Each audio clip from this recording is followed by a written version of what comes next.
ഒന്നാമത്തെ കാര്യം ഈ ഒരു വ്യക്തിയുമായിട്ട് ബന്ധപ്പെട്ട വിഷയങ്ങൾ ഒരുപാട് തവണ പ്രതികരണം നടത്തി കഴിഞ്ഞു. താല്പര്യമില്ലാത്തൊരു വിഷയമാണ്. അച്ഛൻ മരിക്കണതിന് ഒരു 2-3 മാസം മുന്നേ ആയിരുന്നു, 1-2 മാസം മുന്നേ ആയിരുന്നു. ഭാരതീയ ജനതാ പാർട്ടി ഒരു വർഗീയ പ്രസ്ഥാനമല്ല എന്നുള്ള സാധനം ജനങ്ങൾ മനസ്സിലാക്കി വരുന്നുണ്ട്. വികസനത്തിന് വേണ്ടി മാത്രം പ്രവർത്തിക്കുന്ന ഒരു പ്രസ്ഥാനമാണ് BJP എന്ന് ജനങ്ങൾ മനസ്സിലാക്കി. അദ്ദേഹത്തിന് ഇപ്പോഴും അദ്ദേഹത്തിന്റെ വിചാരം, അദ്ദേഹം പണ്ട് നിയമസഭയിൽ മുണ്ടുപൊക്കി സ്പീക്കറിന്റെ കസേരയും മൈക്കും വലിച്ചെറിഞ്ഞ ആ CPM ഗുണ്ടയാണ് അദ്ദേഹം എന്നാണ് ഇപ്പോഴും അദ്ദേഹം സ്വയം ധരിച്ചു വെച്ചിരിക്കുന്നത്. നമ്മളീ ബാലഗോകുലം എവിടെയും ഒരു റൂമിനുള്ളിൽ അടച്ചിട്ടിരുന്നിട്ട് പഠിപ്പിക്കുന്ന ഒരു കാര്യമല്ല. അത് ഏതെങ്കിലും ഒരു പാർട്ടി മീറ്റിംഗ് എടുക്കുന്ന പോലെ, ഒരു കമ്മിറ്റി എടുക്കണ പോലെ എവിടെയും ഒളിച്ചിരുന്ന് എടുക്കുന്ന ഒരു സാധനമല്ല. കേരളത്തിലെ ജനങ്ങൾ കുറച്ചുകൂടി മനസ്സിലാക്കുന്നുണ്ട്.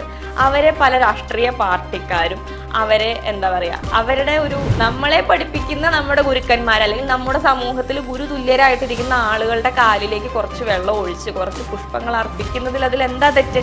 അത് അവരല്ലോ പറയണ്ടേ. ഭാരതീയ വിദ്യാനികേതനിൽ പഠിക്കുന്ന ഒരു വിദ്യാർത്ഥി പറയട്ടെ, അവരെ കൊണ്ട് നിർബന്ധിച്ച് ഒരു വ്യക്തിയുടെ കാല് കഴിപ്പിച്ചെന്ന്. ശരീരം സ്വരൂപം യഥാവാകലക്ത്രം യശശ്ചാരുചിത്രം ധനം മേരുതുല്യം ഗുരുരഗ്നി പത്നി മനശ്ചേന ലഗ്നം തതയ്ക്കും തതയ്ക്കും തതയ്ക്കും തതയ്ക്കുന്ന. അതായത് ഭാരത ഹൃദയ വിപഞ്ചിയിലുണരും രാഗമാലിക നാം. ബാലഗോകുലം എന്ന് പറയുന്നത് അതിനയുടെ ഒരു ബേസ് ആയിട്ടുള്ള ഒരു കാര്യമാണെന്ന് പറഞ്ഞിട്ടുണ്ട്. എങ്ങനെയായിരുന്നു ബാലഗോകുലത്തെ എക്സ്പീരിയൻസ് ഒക്കെ? ബാലഗോകുലത്തിലെ എക്സ്പീരിയൻസ് പറഞ്ഞ സംഘടനാ പ്രവർത്തനത്തെ പഠിപ്പിച്ചു തന്നത് ബാലഗോകുലാണ്. എങ്ങനെ ഗ്രഹസമ്പർക്കം നടത്തണം എന്ന് പഠിപ്പിച്ചു തന്നത് ബാലഗോകുലാണ്. എങ്ങനെ ആളുകളുമായിട്ട് ഇടപഴകണം എന്ന് പഠിപ്പിച്ചത് ബാലഗോകുലാണ്. കുട്ടികൾക്ക് എങ്ങനെ ക്ലാസ് എടുത്ത് നല്ല രീതിയിൽ കൊടുക്കണം, അല്ലെങ്കിൽ കുട്ടികളെ എങ്ങനെ നമ്മുടേതാക്കി മാറ്റണം, അവരിൽ ഒരാളായി മാറണം, എങ്ങനെ ജനങ്ങൾക്കിടയിൽ ജനങ്ങളിൽ ഒരാളായി മാറണം എന്ന് പഠിപ്പിച്ചത് ബാലഗോകുലാണ്. എല്ലാം പഠിപ്പിച്ചത് ബാലഗോകുലാണ്. സംഘടനാ പ്രവർത്തനം പഠിപ്പിച്ചതേ ബാലഗോകുലാണ്. എന്താണ് സംഘമെന്നും എങ്ങനെയായിരിക്കണം ഒരു സംഘാടക എന്നും പഠിപ്പിച്ചു തന്നത് ബാലഗോകുലാണ്. ഇപ്പൊ ബാലഗോകുലം എന്ന് പറയുമ്പോൾ പലർക്കും ഇപ്പൊ കുറഞ്ഞു വരുന്നുണ്ട്, എന്നാലും ഒരു മിഥ്യാധാരണയുണ്ട്. ബാലഗോകുലത്തിൽ എന്താണ് പഠിപ്പിക്കുന്നത്, എങ്ങനെയാണ് പഠിപ്പിക്കുന്നത് എന്ന് പലരും അന്വേഷിക്കാറുള്ള ഒരു കാര്യമാണ്. എന്താണ് ശരിക്കും ബാലഗോകുലത്തിൽ നടക്കുന്നത് എന്ന് ഒരുപാട് പേര് അന്വേഷിക്കുന്നുണ്ട്. എന്താണ് ശരിക്കും ബാലഗോകുലം? നമ്മൾ ഈ ബാലഗോകുലം എവിടെയും ഒരു റൂമിനുള്ളിൽ അടച്ചിട്ടിരുന്നിട്ട് പഠിപ്പിക്കുന്ന ഒരു കാര്യമല്ല. അത് ഏതെങ്കിലും ഒരു പാർട്ടി മീറ്റിംഗ് എടുക്കുന്ന പോലെ, ഒരു കമ്മിറ്റി എടുക്കണ പോലെ എവിടെയും ഒളിച്ചിരുന്ന് എടുക്കുന്ന ഒരു സാധനമല്ല. അത് വളരെ തുറന്ന ഒരു സ്പേസിൽ ആർക്കും എപ്പോൾ വേണമെങ്കിലും ഏത് ബാലഗോകുലത്തിലേക്കും സ്വാഗതം. ആർക്കും എവിടെ വേണമെങ്കിലും ചെന്ന് കയറാം. ബാലഗോകുലങ്ങളിൽ എവിടെ വേണമെങ്കിലും ചെന്ന് നിൽക്കാം. അവിടെ എന്താ പഠിപ്പിക്കുന്നതെന്ന് നോക്കാം, അറിയാം. അതിനൊന്നും ഒരു കുഴപ്പമില്ല. എല്ലാവർക്കും എല്ലായ്പ്പോഴും ബാലഗോകുലത്തിലേക്ക് സ്വാഗതം പറഞ്ഞുകൊണ്ട് തന്നെയാണ് നമ്മൾ ബാലഗോകുലം എടുക്കുന്നത്. അത് എല്ലാവർക്കും വേണ്ടിയിട്ടുള്ള ഒരു തുറന്ന സ്പേസ് ആണ്. അവിടെ നമ്മൾ ഏതെങ്കിലും ഒരു പ്രത്യേക വിഭാഗത്തിന് വേണ്ടിയിട്ടോ അല്ലെങ്കിൽ കുട്ടികളിലേക്ക് മോശമായ ഒരു രീതിയിലേക്ക് എന്തെങ്കിലും എത്തിക്കാനോ ഒരു സ്പേസ് അല്ല ബാലഗോകുലം എന്ന് പറയുന്നത്. അത് രാഷ്ട്രത്തിന് അല്ലെങ്കിൽ വ്യക്തി നിർമ്മാണമാണ് ആദ്യം സംഘം പറയുന്നത്. വ്യക്തി നിർമ്മാണത്തിലൂടെ രാഷ്ട്രത്തെ നല്ല രീതിയിൽ നിർമ്മിക്കാൻ സാധിക്കുള്ളൂ എന്നാണ് സംഘം പറയുക. അപ്പം നല്ല നല്ല വ്യക്തികളെ നമുക്കറിയാം, കുട്ടികളായിരിക്കുമ്പോൾ അവരുടെ ഉള്ളിലേക്ക് പറഞ്ഞു കൊടുത്തിട്ടേ കാര്യമുള്ളൂ. കുറച്ചുകൂടി വലുതായി കഴിഞ്ഞത് പറഞ്ഞു കൊടുത്തിട്ട് കാര്യമില്ല. അപ്പം രാഷ്ട്രത്തിന് നല്ല രീതിയിൽ വളരുന്ന അല്ലെങ്കിൽ രാഷ്ട്രത്തിന് നന്മയ്ക്ക് വേണ്ടി ഭവിക്കുന്ന രീതിയിൽ എങ്ങനെ കുട്ടികളെ മാറ്റിയെടുക്കണം എന്നുള്ളത് തന്നെയാണ് ബാലഗോകുലത്തിന്റെ കാഴ്ചപ്പാട്. അങ്ങനെയുള്ള കുട്ടികളെ വാർത്തെടുക്കാൻ മാത്രമാണ് ബാലഗോകുലം ശ്രദ്ധിക്കുന്നത്. ബാലഗോകുലത്തിലും നമ്മുടെ സംസ്കാരത്തെ പറ്റിയിട്ട്, നമ്മുടെ പുരാണ ഇതിഹാസങ്ങളെ പറ്റിയിട്ട്, അതാണ് കൂടുതലും നമ്മുടെ കഥകളെ പറ്റിയിട്ട്, പുരാണങ്ങളെ പറ്റിയിട്ട്, നമ്മുടെ ദേവഗണങ്ങളെ പറ്റിയിട്ട്, അതുപോലുള്ള കാര്യങ്ങളാണ് നമ്മൾ ബാലഗോകുലത്തിൽ കൂടുതൽ പറഞ്ഞു കൊടുക്കുക. അതുപോലെ കുട്ടികൾക്ക് രാഷ്ട്രബോധം അവരിലേക്ക് എങ്ങനെ എത്ര നന്നായിട്ട് രാഷ്ട്രബോധം കുട്ടികളിലേക്ക് പറഞ്ഞു കൊടുക്കണം. നാളെ ഒരു കാലത്ത് ബാലഗോകുലത്തിൽ പഠിക്കുന്ന ഒരു കുട്ടികൾ നമ്മുടെ രാജ്യത്തെ തള്ളിപ്പറയില്ല. അത് ഏതൊരു സിറ്റുവേഷൻ വന്നാലും നമ്മുടെ രാഷ്ട്രത്തെ, നമ്മുടെ രാജ്യത്തെ ജനങ്ങളെ തള്ളിപ്പറയില്ല. അങ്ങനെയുള്ള പുതിയൊരു സമൂഹത്തെ വാർത്തെടുക്കാനാണ് ബാലഗോകുലം പോലുള്ള സംഘടനകൾ പ്രവർത്തിക്കുന്നത്. ഇപ്പൊ കാര്യാലയത്തിന് അടുത്തായതുകൊണ്ട് തന്നെ ഒരുപാട് ഗണഗീതങ്ങൾ കേട്ടിട്ടുണ്ട്. ഒരുപാട് ഗണഗീതങ്ങൾ കേട്ടിട്ടായിരിക്കും നിങ്ങൾ ഉണരുന്നത് തന്നെ. എങ്ങനെയായിരിക്കാം? ഒരു ഗണഗീതം ഞങ്ങൾക്കായിട്ട് പാടുമോ? അയ്യോ, ഗണഗീതം ഒരുപാട് ഗണഗീതങ്ങൾ പഠിച്ചിട്ടുണ്ട്, കുട്ടികളെ പഠിപ്പിക്കാൻ പറ്റിയിട്ടുണ്ട്. ഈ പറഞ്ഞാൽ വിദ്യാലയത്തിന്റെ സ്കൂളുകളിൽ പഠിച്ചത് കൊണ്ട് നമ്മൾ ഗണഗീതം പഠിച്ചിരിക്കണം എന്ന് നിർബന്ധമായിരുന്നു. അതുകൊണ്ട് അങ്ങനെ ഒരുപാട് ഗണഗീതങ്ങൾ പഠിക്കാൻ പറ്റിയിട്ടുണ്ട്. അപ്പം അതിൽ പ്രിയപ്പെട്ട ഒരെണ്ണം പാടാം. പ്രിയപ്പെട്ട ഒരുപാടെണ്ണം ഉണ്ട്, 2 വരി പാടാം. ഭാരത ഹൃദയ വിപഞ്ചിയിലുണരും രാഗമാലിക നാം നാനാവർണ മനോഹരമാമൊരു രാഗമാലിക നാം. ഒന്നേ നമ്മുടെ മധുര സ്പർശം, ഒന്നേ സങ്കൽപ്പം, ഒന്നേ നമ്മുടെ മാനസതാരിൽ സ്പന്ദന മൃദുമന്ത്രം, കരളിൽ കാൽ തളിർ വെപ്പിലും ഒരുപോൽ നിളയുടെ താളങ്ങൾ. പാട്ടുകാരിയാണെന്ന് പറഞ്ഞില്ലല്ലോ, നൃത്തം മാത്രമേ പറഞ്ഞുള്ളൂ. ഇല്ല, ഞാൻ പറഞ്ഞിരുന്നു പാട്ട് പഠിച്ചിട്ടുണ്ട്. പാടൂന്ന് പറഞ്ഞില്ല. ഇന്നത്തെ ഒരു രാഷ്ട്രീയ സാഹചര്യത്തെ അതിനെ എങ്ങനെയാണ് നോക്കിക്കാണുന്നത്? ഇന്നത്തെ ഒരു രാഷ്ട്രീയ സാഹചര്യം എന്ന് പറയുമ്പോൾ BJPക്ക് വളർന്നു വരാൻ ഏറ്റവും നല്ലൊരു രാഷ്ട്രീയ സാഹചര്യമാണ് നിലവിൽ ഇപ്പൊ കേരളത്തിലുള്ളത്. കാരണം കേരളത്തിലെ ജനങ്ങൾ കുറച്ചുകൂടി മനസ്സിലാക്കുന്നുണ്ട്. അവരെ പല രാഷ്ട്രീയ പാർട്ടിക്കാരും അവരെ എന്താ പറയാ, അവരുടെ ഒരു മൂല്യബോധമുണ്ട്, അല്ലെങ്കിൽ മതേതര ബോധമുണ്ട്. കേരളത്തിലെ ജനങ്ങളുടെ മതേതര ബോധത്തെ അല്ലെങ്കിൽ ആ മതേതര മൂല്യത്തെ അവർ ചൂഷണം ചെയ്യുകയാണ് സത്യത്തിൽ. അത് ജനങ്ങൾ മനസ്സിലാക്കി വരുന്നുണ്ട്. ഈ പറഞ്ഞ പോലെ ഭാരതീയ ജനതാ പാർട്ടി ഒരു വർഗീയ പ്രസ്ഥാനമല്ല എന്നുള്ള സാധനം ജനങ്ങൾ മനസ്സിലാക്കി വരുന്നുണ്ട്. വികസനത്തിന് വേണ്ടി മാത്രം പ്രവർത്തിക്കുന്ന ഒരു പ്രസ്ഥാനമാണ് BJP എന്ന് ജനങ്ങൾ മനസ്സിലാക്കി വരുന്നത്. മനസ്സിലാക്കി വരുമ്പോഴാണ് എതിർപക്ഷത്ത് ചങ്കിടിക്കാൻ തുടങ്ങി. അതെ അതെ അതെ. അതുകൊണ്ടാണ് ഇപ്പൊ ഈ കാണുന്ന കോലാഹലങ്ങളൊക്കെ ഉണ്ടാവുന്നത്. ഇത്ര കാലങ്ങളും ഉണ്ടായിരുന്നില്ലാത്ത പല പല വിഷയങ്ങളും ഒരു അജണ്ട പോലെ അവര് പുറത്തേക്ക് ഇറക്കുന്നതും ആളുകളെ തെറ്റിദ്ധരിപ്പിക്കാൻ ശ്രമിക്കുന്നതും ഒക്കെ. ഇപ്പൊ ഗുരുപൂജയുടെ ഒരു വിഷയം വന്നിരുന്നു. അന്ന് പറഞ്ഞ ഒരുപാട് കാര്യങ്ങൾ അവര് പറഞ്ഞിട്ടുണ്ട്. കുട്ടികളെ കൊണ്ട് നിർബന്ധിച്ച് കാൽ ബന്ധിപ്പിക്കുന്നു എന്നൊക്കെ പറഞ്ഞിട്ടുണ്ട്. അതിനോട് എങ്ങനെയാണ് പ്രതികരിക്കുന്നത്? അത് അവരല്ലോ പറയണ്ടേ. ഭാരതീയ വിദ്യാനികേതനിൽ പഠിക്കുന്ന ഒരു വിദ്യാർത്ഥി പറയട്ടെ അവരെ കൊണ്ട് നിർബന്ധിച്ച് ഒരു വ്യക്തിയുടെ കാല് കഴിപ്പിച്ചു എന്ന്. ഞങ്ങളുടെ കുട്ടികളിൽ ഒരാൾ പോലും പറയില്ല. അല്ലെങ്കിൽ ഞങ്ങളുടെ കുട്ടികളുടെ ആരുടെങ്കിലും ഒരാളുടെ മാതാപിതാക്കൾ പറയട്ടെ ഞങ്ങളുടെ കുട്ടികളെ കൊണ്ട് ഞങ്ങളുടെ സമ്മതം ഇല്ലാണ്ട് മറ്റുള്ളവരുടെ കാല് കഴിച്ചു എന്ന്. അവിടുത്തെ കുട്ടികളുടെ ബൈറ്റ് നമ്മൾ കേട്ടതാണ്. അവിടുത്തെ കുട്ടികളുടെ മാതാപിതാക്കളുടെ ബൈറ്റ് നമ്മൾ കേട്ടതാണ്. ഗുരുപൂജ എന്ന് പറയുന്ന ഒരു സമ്പ്രദായം ഇന്നലെ പൊട്ടിമുളിച്ചൊരു സാധനമല്ല. ഭാരതീയ വിദ്യാനികേതൻ എന്നുണ്ടോ അന്ന് മുതൽ നമ്മൾ ഗുരുപൂജ ചെയ്യുന്നുണ്ട്, മാതൃപൂജ ചെയ്യുന്നുണ്ട്, രാഷ്ട്രപൂജ ചെയ്യുന്നുണ്ട്, എല്ലാം ചെയ്യുന്നുണ്ട്. ഈ പൂജ എന്ന് പറയുമ്പോൾ ഈ നമ്മൾ വിചാരിക്കുന്ന പോലെ അമ്പലത്തിൽ നടക്കണ പൂജ അതല്ല. നമ്മളെ പഠിപ്പിക്കുന്ന നമ്മുടെ ഗുരുക്കന്മാർ അല്ലെങ്കിൽ നമ്മുടെ സമൂഹത്തിൽ ഗുരുതുല്യരായിട്ടിരിക്കുന്ന ആളുകളുടെ കാലിലേക്ക് കുറച്ച് വെള്ളം ഒഴിച്ച് കുറച്ച് പുഷ്പങ്ങൾ അർപ്പിക്കുന്നതിൽ അതിൽ എന്താ തെറ്റ്?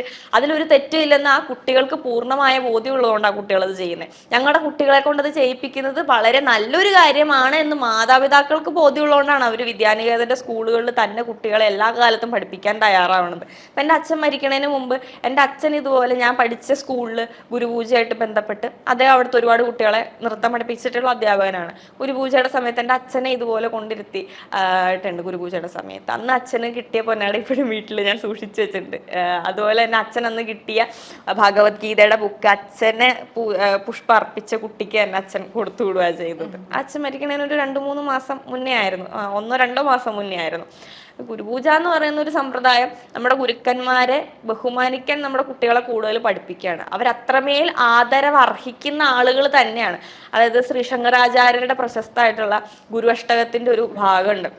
ശരീരം സ്വരൂപം യഥാവാകലക്ത്രം യശശ്ചാരുചിത്രം ധനം മേരുതുല്യം ഗുരുരഗ്നി പത്മേ മനശ്ചേന ലഗ്നം തതക്കിം തതക്കിം തതക്കിം തതക്കിം. അതായത് നിനക്ക് എന്തും ഉണ്ടായിക്കോട്ടെ, നിനക്ക് നല്ലൊരു ലൈഫ് പാർട്ട്ണറെ കിട്ടിയെന്നിരിക്കട്ടെ, നിനക്ക് മേരുതുല്യമായിട്ടുള്ള യശസ്സും ധനവും എല്ലാം ഉണ്ടെന്നിരിക്കട്ടെ, നിനക്ക് നല്ല സ്വരൂപമുണ്ട് അല്ലെങ്കിൽ നല്ല സുന്ദരമായ ശരീരം ഉണ്ടെന്നിരിക്കട്ടെ, ഇതൊക്കെ ഉണ്ടായിട്ട് എന്താ കാര്യം? നീ നിന്റെ ഗുരുവിന്റെ പാദപത്മങ്ങളിൽ നിന്റെ മനസ്സിനെ സമർപ്പിച്ചില്ല എന്നുണ്ടെങ്കിൽ, നീ നിന്നെ തന്നെ നിന്റെ ഗുരുവിനായി സമർപ്പിച്ചില്ല, പാദപത്മം എന്ന് തന്നെ അതിലെടുത്ത് പറയുന്നത്, ഗുരുവിന്റെ പാദപത്മങ്ങളിൽ നിന്നെ തന്നെ സ്വയം സമർപ്പിച്ചില്ല എന്നുണ്ടെങ്കിൽ പിന്നെ നീ എന്തൊക്കെ ചെയ്തിട്ട് നിനക്ക് നീ എന്തൊക്കെ നേടിയിട്ട് എന്ത് കാര്യം എന്നാണ് ശങ്കരാചാര്യർ ചോദിക്കുന്നത്. അപ്പൊ അത്രയും ആദരവ് അർഹിക്കുന്ന ആളുകൾ തന്നെയാണ് നമ്മുടെ ഗുരുക്കന്മാർ. നമ്മളിപ്പോൾ അവർക്ക് എത്ര ശമ്പളം കൊടുത്തു എന്ന് പറഞ്ഞാലും അവർ നമുക്ക് പകർന്ന് നൽകുന്ന വിദ്യാദാനം സർവ്വദാന പ്രധാനം എന്നാണ്, വിദ്യാദേവതു കൈവല്യം എന്നാണ്. വിദ്യ മാത്രമാണ് ഏറ്റവും ശാശ്വതമായിട്ടുള്ള കൈവല്യം.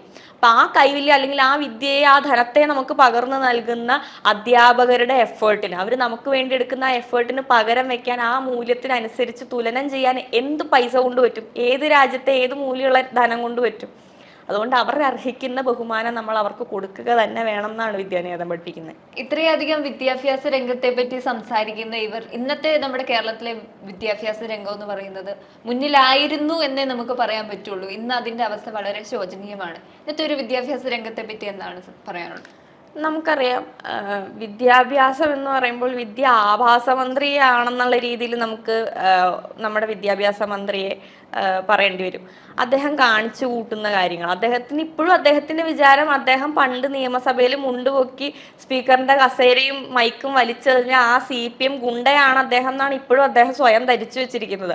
അദ്ദേഹം വിദ്യാഭ്യാസ മന്ത്രി എന്ന് പറയുന്ന വളരെ ബഹുമാനം അർഹിക്കുന്ന ഒരു ഡെസിഗ്നേഷനിലേക്ക് എത്തി എന്നുള്ള കാര്യം ഇപ്പോഴും അദ്ദേഹത്തിന് ബോധമില്ല എന്നാണ് ഞാൻ മനസ്സിലാക്കണത്. അപ്പൊ അതുപോലൊരു വിദ്യാഭ്യാസ മന്ത്രി വിദ്യാഭ്യാസ രംഗത്തെ മുന്നോട്ട് കൊണ്ടുപോകുന്ന സമയത്ത് ഒരുപാട് സ്കൂളുകളുടെ കെട്ടിടങ്ങൾ ഈ മഴക്കാലത്ത് തകർന്നു വീഴാം. ഇവരെന്തുകൊണ്ടാണ് ഇതൊക്കെ പണിത് വെച്ചിരിക്കുന്നത്?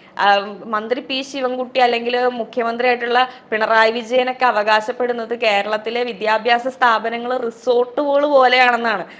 ആ റിസോർട്ടുകളാണ് തകർന്നു വീണുകൊണ്ടിരിക്കുന്നത്. ആ റിസോർട്ടുകളുടെ ഉള്ളിൽ നിന്നിട്ടാണ് കുട്ടികളെ പാമ്പ് കടിച്ച് മരിക്കുന്ന ഒരവസ്ഥ, അല്ലെങ്കിൽ കറണ്ട് ആയിട്ട് മരിക്കുന്ന ഒരവസ്ഥ വരുന്നത്. അപ്പൊ ഇത്തരത്തിലുള്ള രീതിയിലേക്ക് പോകുന്ന സമയത്ത് ഇവര് കൊടുക്കുന്ന വിദ്യാഭ്യാസത്തിന് എന്തെങ്കിലും മൂല്യം വേണ്ടേ? കേരളത്തിന്റെ വിദ്യാഭ്യാസ സ്ട്രക്ചർ എടുത്ത് നോക്കൂ.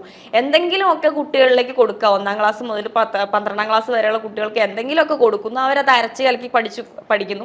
അതുപോലെ എക്സാം എടുക്കുന്ന സമയത്ത് അവർ ആ സാധനം അങ്ങനെ തന്നെ വൊമിറ്റ് ചെയ്യണു. ഇതാണ് സത്യത്തിൽ നടക്കുന്നത്. അതല്ലാതെ രാഷ്ട്രത്തിന് നല്ലതിന് വേണ്ടിയിട്ട് ഉതകുന്ന രീതിയിൽ നല്ല നല്ല വിദ്യാർത്ഥികളെ, നല്ല നല്ല മൂല്യബോധമുള്ള രാഷ്ട്രബോധമുള്ള പൗരന്മാരെ വാർത്തെടുക്കുന്നതിന് വേണ്ടിയിട്ട് കേരളത്തിലെ വിദ്യാഭ്യാസ രംഗം എന്താ ചെയ്യുന്നത്?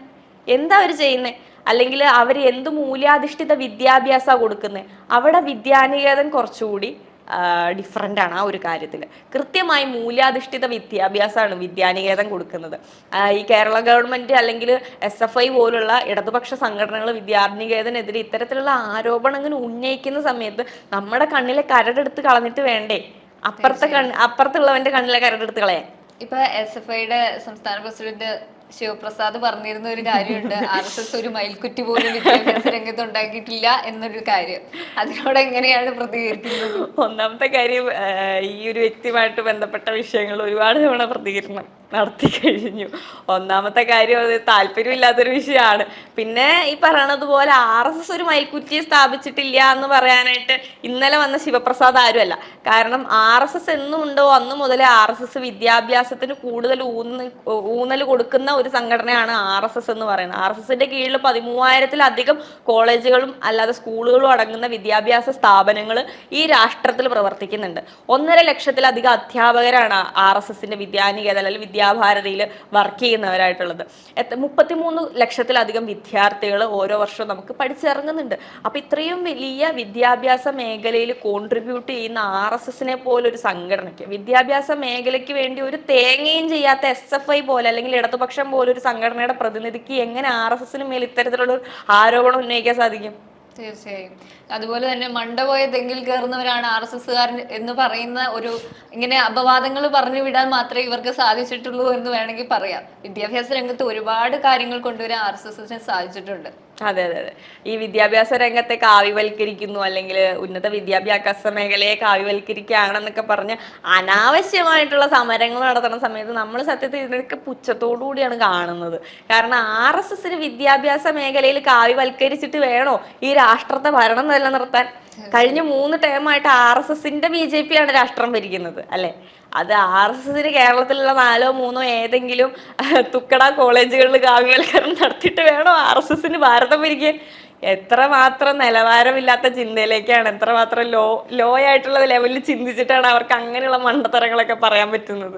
ഇന്നത്തെ നമ്മുടെ PSC വിഷയമൊക്കെ എടുത്തു വെച്ച് നോക്കുകയാണെങ്കിൽ യൂണിവേഴ്സിറ്റി കോളേജിൽ SFI ആയാൽ PSCക്ക് 1-ാം റാങ്ക് എന്ന് നമ്മൾ കേട്ടിട്ടുണ്ട്. എങ്ങനെയാണ് ഇതിനോടൊക്കെ പ്രതികരിക്കുന്നത്? PSC മാത്രമല്ലല്ലോ, സംസ്കൃത സർവകലാശാല അടക്കമുള്ള മുഴുവൻ സർവകലാശാലകളും പിൻവാതിൽ നിയമനത്തിലൂടെ ഇവരുടെ മന്ത്രിമാരുടെ ഭാര്യമാർക്ക്, മന്ത്രിയുടെ ഭാര്യയ്ക്ക് ഒരു ജോലി എന്നുള്ള പദ്ധതിയുടെ ഇതിലാണ് അവർ മുന്നോട്ട് പോയിക്കൊണ്ടിരിക്കുന്നത്. അവരുടെ മന്ത്രിമാരുടെ ഭാര്യമാർക്കോ അല്ലെങ്കിൽ അവർക്ക് വേണ്ടി കൊടി പിടിക്കുന്നവർക്കും യാതൊരു യോഗ്യതയില്ലാതെ ഇതുപോലുള്ള സർവകലാശാലകളിൽ നിയമനം കൊടുക്കുക എന്നുള്ളതാണ് അവരുടെ ഏറ്റവും വലിയ ജോലി എന്ന് പറയുന്നത്. നിലവിൽ ഇപ്പൊ അവരതാണ് ചെയ്തുകൊണ്ടിരിക്കുന്നത്. അതുപോലെ തന്നെ PSC വിഷയം എടുത്ത് നോക്കുകയാണെങ്കിൽ PSC വിഷയത്തിൽ കേരളത്തിൽ ഏറ്റവും കൂടുതൽ സമരങ്ങൾ സംഘടിപ്പിച്ചിട്ടുള്ള സംഘടന യുവജന പ്രസ്ഥാനം യുവമോർച്ചയാണ്. PSC സമരത്തിന് വേണ്ടിയിട്ട് നല്ല രീതിയിൽ തല്ലുകൊണ്ട് ദിവസങ്ങളോളം റിമാൻഡിൽ പോയിട്ടുള്ള പ്രവർത്തകരുള്ളത് യുവമോർച്ചയ്ക്കാണ്.